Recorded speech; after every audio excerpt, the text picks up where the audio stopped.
बिस्मिल्लाहिर्रहमानिर्रहीम। अस्सलामुअलैकुम। आप देख रहे हैं द इंफोटेनमेंट टीवी और मैं हूं आपका होस्ट अली रज़ा। मोअज़्ज़िज़ सामाईन, आप सब यकीनन ये सोचते होंगे कि गवर्नमेंट जितना चाहे उतना पैसा छाप सकती है। फिर ऐसा क्या रीज़न है कि गवर्नमेंट दिन रात नोट छाप के गरीबी क्यों नहीं ख़त्म कर रही?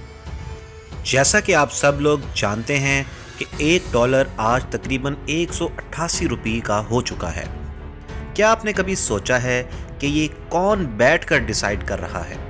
और अगर कोई ये डिसाइड कर भी रहा है तो हम मान क्यों रहे हैं? और ऐसा क्या हुआ हिस्ट्री में कि इतनी सारी कंट्रीज अपनी अपनी करेंसी छोड़ के US डॉलर को ग्लोबल करेंसी बनाने के लिए राजी हो गईं? और ऐसा क्या हुआ कि एक कागज़ का टुकड़ा जिसके लिए हम दुकानों में, दफ्तरों में 8-8, 10-10 घंटे काम करने लग गए सिर्फ उसे पाने के लिए? इन सारी चीज़ों का जवाब एक ही चीज़ में है कि पैसा क्या है और इसका एवोल्यूशन कैसे हुआ। जब आपको अपनी कोई सेकंड हैंड चीज़ सेल करनी होती है तो आप कैसे डिसाइड करते हैं कि उसका प्राइस कितना होना चाहिए? मान लीजिए आपके पास कोई यूज्ड मोबाइल है और आप उसे 100 रुपये में सेल करना चाहते हैं और आपके पास 1000 लोग खड़े हो जाते हैं आके उसे खरीदने के लिए, तो उस केस में आप क्या करेंगे? यकीनन आप उस मोबाइल का प्राइस 100 रुपये से बढ़ाकर 500 कर देंगे। अब उसके बाद भी अगर 100 लोग उसे इस प्राइस में लेने के लिए रेडी हैं तो आप फर्दर प्राइस इंक्रीज करते रहेंगे, एटलीस्ट तब तक इंक्रीज करते रहेंगे जब तक एक भी आदमी इंटरेस्टेड नहीं रह गया उस मोबाइल को खरीदने में।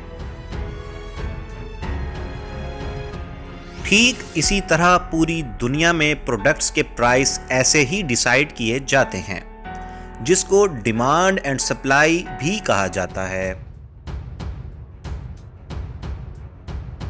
मिसाल के तौर पर जब आप एक फ्रूट की दुकान पर जाते हैं और देखते हैं कि एप्पल यानी कि सेब का रेट ज़्यादा है और केले का रेट कम है, तो इसका मतलब ये नहीं कि एप्पल का कलर बहुत अच्छा है इसलिए उसकी प्राइस ज़्यादा है, बल्कि इसका मतलब ये है कि एप्पल की डिमांड जितनी है उतनी उसकी सप्लाई नहीं है। दैट्स वाई एप्पल का रेट ज़्यादा है।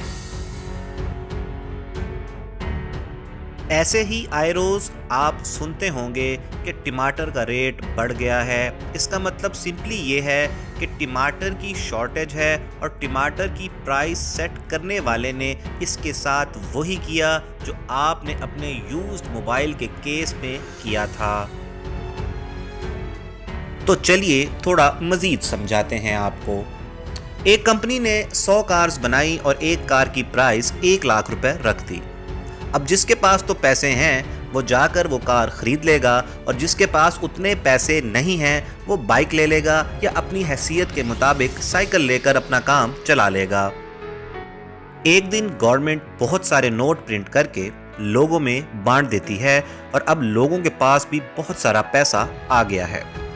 तो उससे होगा ये कि लास्ट टाइम जो 100 लोग कार खरीदने आए थे, इस बार 1000 लोग कार खरीदने आएंगे। अब जो कार बना रहा है वो वही करेगा इसकी कीमत के साथ जो हमने अपने सेकंड हैंड मोबाइल बेचने के लिए किया था, यानी कि कार की कीमत बढ़ा दी जाएगी। वो तब तक पैसे इंक्रीज करते रहेंगे जब तक 100 लोग ना रह जाएं उस कार को खरीदने के लिए। जिम्बाब्वे ने भी ऐसे ही किया था अपनी इकॉनमी को ठीक करने के लिए। उसने नोट छाप छाप कर लोगों को बांटना स्टार्ट कर दिए थे। उस टाइम उनकी इकॉनमी ठीक होने के बजाय बर्बाद हो गई थी और लोग बोरियों में पैसे भर भर के एक ब्रेड खरीदने के लिए शॉप्स पे जाया करते थे। बच्चे टॉफियां खरीदने के लिए शॉपर्स में पैसे भर भर के शॉप्स पे जाया करते थे सिर्फ टॉफीज, चॉकलेट्स खरीदने के लिए। सो गवर्नमेंट के नोट छापने से सिर्फ महंगाई बढ़ेगी। असली फायदा तब ही होता है जब रिसोर्सेज बढ़ते हैं, सर्विसेज बढ़ती हैं, और अगर गवर्नमेंट इस तरीके से पैसे छापती रहेगी तो महंगाई यानी इन्फ्लेशन बढ़ेगी। और ऐसा नहीं है कि किसी एक चीज़ की प्राइस बढ़ने से इन्फ्लेशन बढ़ जाए, बल्कि ओवरऑल जब गुड्स एंड सर्विसेज के पैसे या उनकी प्राइसेस बढ़ती हैं तब ही इन्फ्लेशन बढ़ती है। और जब इन्फ्लेशन बढ़ती है तो एक लिहाज से आपका रखा हुआ पैसा कम हो जाता है। फॉर एग्जाम्पल, अगर आपके मुल्क में इन्फ्लेशन 5% है तो इसका मतलब ये है कि जो चीज़ आपको आज 100 रुपये में मिल रही है वो पहले आपको 95 रुपये में मिला करती थी। मोअज़्ज़िज़ सामाईन, फाइनेंस में हर बात घूम फिर कर डिमांड और सप्लाई पे आ जाती है, बट उससे भी ज़्यादा जो चीज़ इम्पॉर्टेंट है वो ये है कि ये पैसा क्या है। आइए आपको एक कॉन्सेप्ट समझाते हैं। प्यारे दोस्तों, ऑल ओवर द वर्ल्ड कोई भी आपको पैसा तब देता है जब आप उसे कोई वैल्यू देते हैं या कोई काम करके देते हैं। ऑफिस में तभी आपको सैलरी मिलती है जब आप उनको काम करके देते हैं। एक दुकानदार को पैसा तभी मिलता है जब वो उसके बदले में कोई सामान देता है। तो इस लिहाज से money is equal to value हो गया। टाइम टू टाइम पैसे को अलग अलग चीज़ों से रिप्रेजेंट किया जाता रहा है। जैसे पहले के दौर में लोग अनाज और गेहूं देकर काम करवाया करते थे। आहिस्ता आहिस्ता लोगों ने उन चीज़ों में इंटरेस्ट शो किया जो लंबे अरसे तक ख़राब ना हो या जिनकी वैल्यू ज़्यादा हो, जैसा कि गोल्ड। लेकिन एक वक्त पे आके गोल्ड को लेकर ट्रैवल करना, गोल्ड में मिलावट का ध्यान रखना और उसकी सिक्योरिटी मेंटेन करना बहुत ज़्यादा मुश्किल हो गया था। तभी गवर्नमेंट्स ने एक ऑप्शन दिया जहां पे आपको अपना गोल्ड कैरी करने की ज़रूरत नहीं है। आप गवर्नमेंट के पास अपना गोल्ड डिपॉजिट कराएं, उसकी सारी सिक्योरिटी गवर्नमेंट खुद करेगी और उसके बदले में आपको एक रसीद मिलेगी जिसे प्रॉमिसरी नोट भी कहते हैं। उस रसीद के बेसिस पे आप ट्रेड कर सकते हैं, यानी कि अब आपको गोल्ड लेके घूमने की ज़रूरत नहीं है। फिर आगे चल के ये जो रसीद थी यही पेपर मनी में कन्वर्ट हो गई। असल में इस पेपर मनी की अपनी कोई वैल्यू नहीं होती, ये सिर्फ एक कागज़ का टुकड़ा है। बट इसकी वैल्यू तब बनती है जब गवर्नमेंट आपको गारंटी देती है कि आप इस नोट को लेकर पाकिस्तान में कहीं भी जाके ट्रेड कर सकते हैं उसकी अमाउंट के हिसाब से। सामाइन, नॉर्मल कागज़ और करेंसी पेपर में ये फ़र्क होता है कि करेंसी पेपर पे आपको गवर्नर स्टेट बैंक साइन करके ये गारंटी देता है कि मैं पाकिस्तान को इतना पैसा दे रहा हूँ, और इस ज़मानत की इतनी वैल्यू होती है कि इस पे हर कोई ट्रस्ट करता है। फॉर एग्ज़ाम्पल, अभी हाल ही में जब इंडिया में डीमोनेटाइजेशन हुई थी तब गवर्नमेंट ने 500 और 1000 वाले नोट्स से अपना सिग्नेचर वापस ले लिया था। मींस अब आपका गवर्नर उस करेंसी का ज़मानती नहीं है। सो जैसे ही गवर्नमेंट अपनी गारंटी वापस ले लेती है तो वो नोट अपनी वैल्यू खो देता है और एक कागज़ का टुकड़ा बन जाता है। अब मुल्क के अंदर तो लोगों ने गवर्नमेंट के भरोसे पेपर करेंसी में ट्रेड करना शुरू कर दिया, लेकिन जब कंट्री के बाहर ट्रेड करना हो तो उस केस में क्या होगा? फॉर एग्जाम्पल, अमेरिका और पाकिस्तान जब आपस में ट्रेड करेंगे तो किस चीज़ पे ट्रेड होगा? मिसाल के तौर पर, जब आप अमेरिका से कोई चीज़ खरीदते हो और उसके बदले में आप उनको अपना लोकल करेंसी नोट देते हो और कहते हो कि ये हमारा नोट है, हमें गवर्नमेंट ने गारंटी दी हुई है, तो इसको यूएस क्यों मानेगा? और वाइस वर्सा, अगर अमेरिका हमें अपना डॉलर दिखा के कहता है कि ये हमारी करेंसी है तो हम उसकी करेंसी को क्यों माने?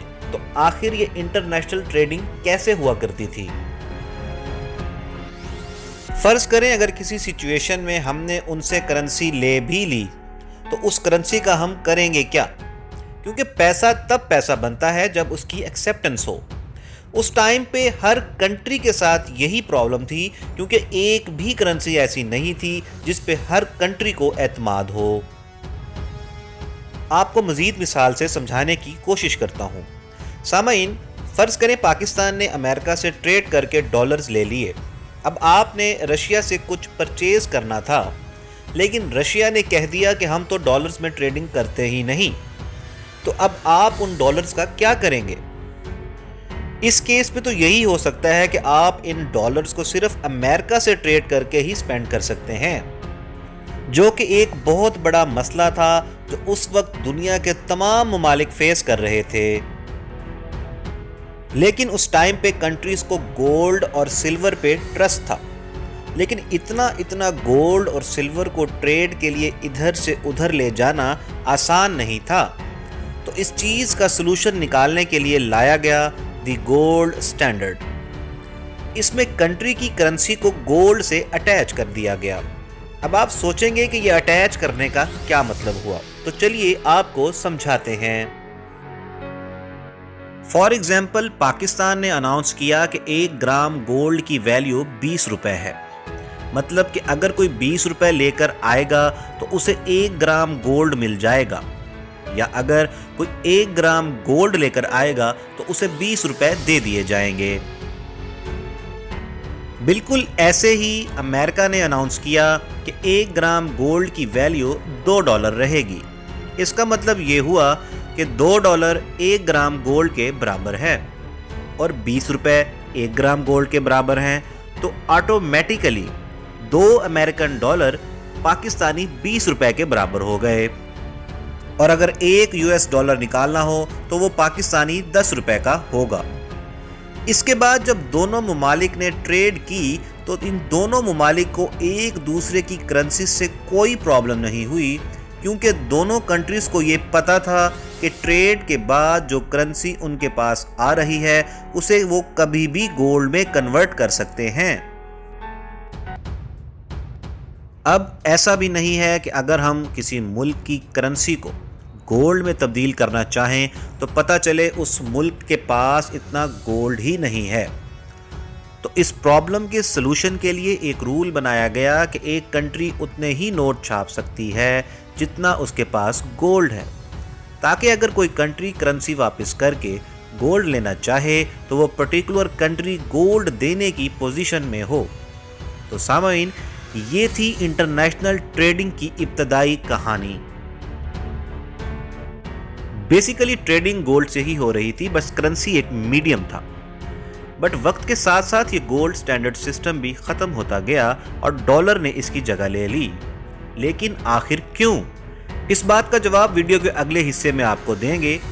वीडियो के उस हिस्से में जाने से पहले मेरी आपसे गुजारिश है कि मेरे चैनल को लाइक करें, इसको शेयर करें और इसको सब्सक्राइब भी किया करें। तो चलिए आपको समझाते हैं कि आखिर डॉलर ने गोल्ड की जगह कैसे ली।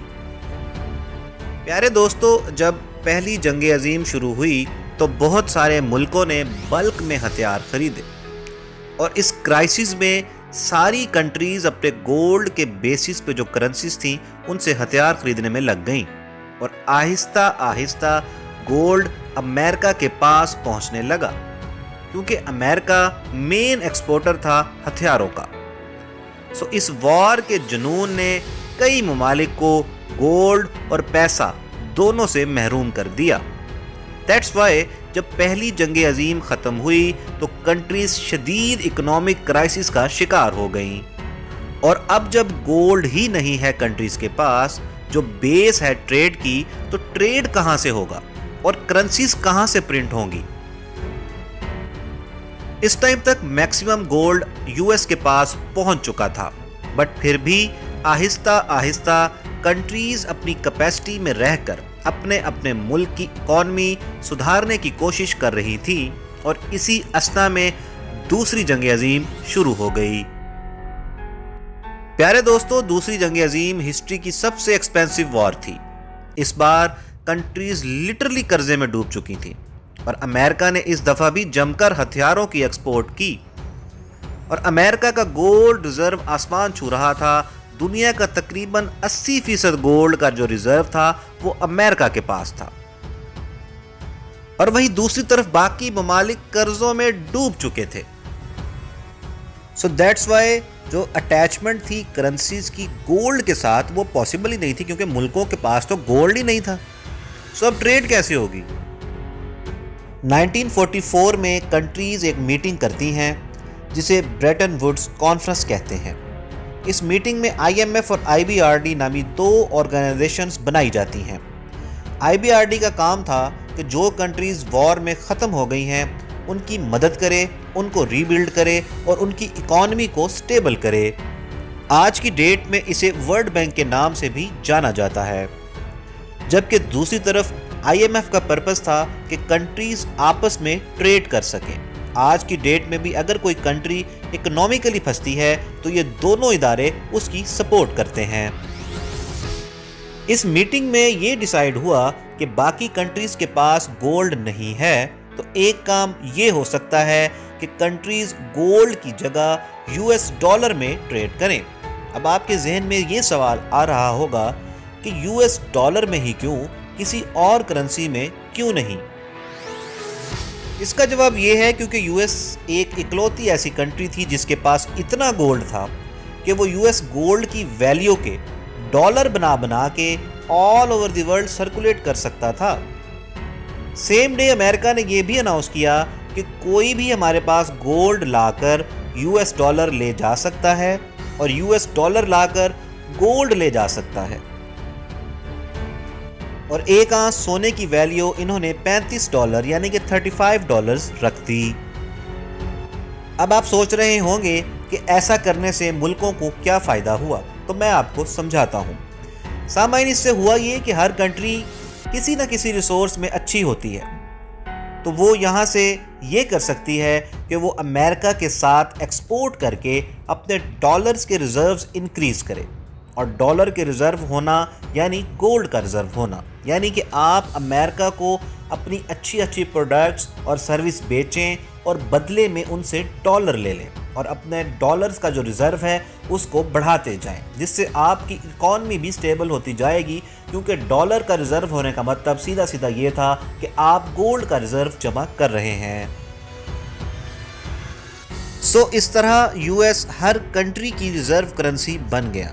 हर कंट्री के पास डॉलर्स के रिज़र्व हो गए और US डॉलर ग्लोबल करेंसी बनती गई। अब आ गई US वियतनाम वॉर, जिसमें अमेरिका की अपनी इकॉनमी भी डिप हो गई, क्योंकि अमेरिका ने अपने गोल्ड रिजर्व से भी ज़्यादा मालियत के डॉलर्स प्रिंट किए और उन्हें दुनिया में फैलाता गया, जिसकी वजह से बाकी कंट्रीज़ की इकॉनमी भी स्टेबिलिटी की तरफ जा रही थी, क्योंकि उनके पास US डॉलर्स का जो रिज़र्व था वो बढ़ता गया। 1965 में फ्रांस के प्रेसिडेंट ने अपनी नेवी भेजकर US को डॉलर्स दिए और बदले में गोल्ड शिप के रास्ते से लेकर वापस आ गए और आहिस्ता आहिस्ता बाकी कंट्रीज़ ने भी यही चीज़ फॉलो करना स्टार्ट कर दी, यानी कि US को वो डॉलर्स वापस कर रहे थे और उसके बदले में उनसे सोना ले रहे थे। इस तरह अमेरिका के गोल्ड रिजर्व्स बहुत तेज़ी से कम होना स्टार्ट हो गए। इसी वजह से अमेरिका की इकॉनमी भी दिन ब दिन मुतासिर हो रही थी।